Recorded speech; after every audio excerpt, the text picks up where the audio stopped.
A small can, no bigger than your palm, sells for more than an entire 2-liter bottle of soda. There's almost no sugar rush, no big flavor, and honestly, it doesn't taste very good the first time you try it. And yet, people buy nearly 14 billion cans of it every single year. This is the story of Red Bull, a drink that was never supposed to leave a small corner of Thailand and somehow became one of the most valuable brands on earth. To understand how that happened, you have to go back to a duck farm. Chaleo Uvidya grew up poor, the son of Chinese immigrants in rural Thailand. He didn't have a formal education. What he had was a talent for building things from nothing. By the 1970s, Chaleo had built a small pharmaceutical company called TC Pharmaceutical Industries. In 1976, he created a syrupy, non-carbonated tonic packed with caffeine, taurine, and B vitamins. He called it Krating Ding. It means red gower, named after a powerful wild bovine found across Southeast Asia. Chaleo didn't sell it to executives or tourists.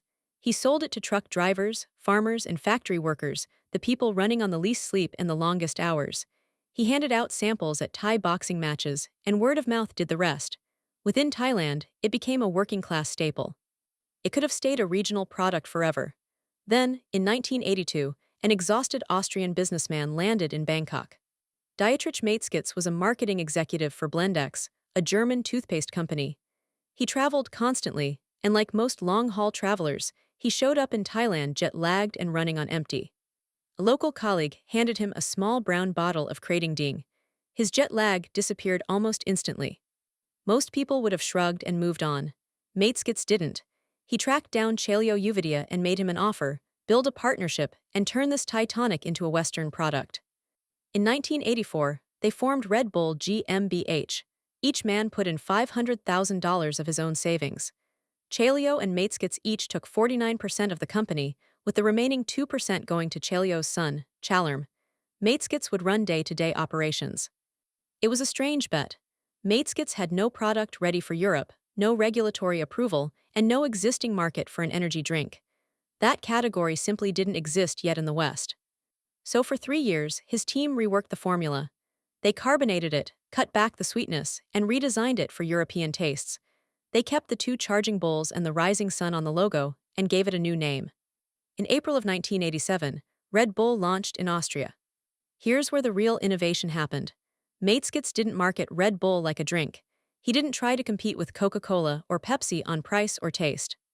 Instead, he priced it high, sold it in a tiny can, and built an entirely new category around it, the energy drink.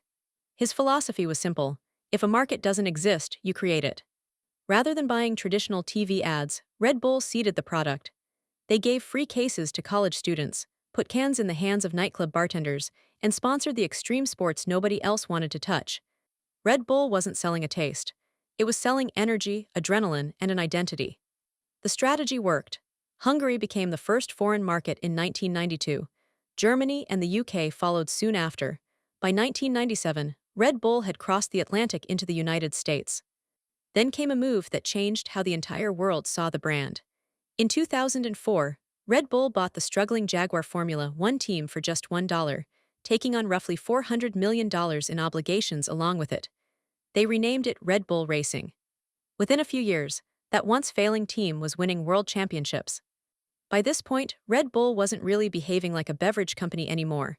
It was behaving like a media company that happened to sell drinks. It launched its own record label, its own magazine, The Red Bulletin, and its own production studio, Red Bull Media House. In October of 2012, that philosophy reached its most extreme point. Red Bull sponsored Felix Baumgartner's jump from the edge of space, nearly 24 miles above the Earth. He broke the sound barrier with his own body live, in front of millions of viewers watching online. It had almost nothing to do with the taste of the drink. It had everything to do with what the brand stood for. Dietrich Mateschitz passed away in 2022, but the company he built kept growing. Ownership today sits with Chalerm Uvidya and Mateschitz' son, Mark. The company still carries no financial debt, funding its growth entirely from its own profits. In 2025, Red Bull sold close to 14 billion cans in 178 countries, earning over 12 billion euros in revenue. So what actually made Red Bull work? First, it didn't try to win an existing market. It built a brand new one, and once that category existed, Red Bull already owned it. Second, it understood that people don't just buy a product, they buy what that product represents. A can of Red Bull was never just caffeine and sugar, it was energy, risk, and adventure, sold in liquid form. And third, patience. 3 years of quiet reformulation before a single can was sold. Decades of sponsorships before most competitors even understood what was happening. Red Bull didn't invent the energy tonic. Chaleo Uvidia had already done that, for truck drivers who just needed to stay awake. What Red Bull invented was the idea that a drink could sell a lifestyle. And once people started buying into that lifestyle, they never really stopped.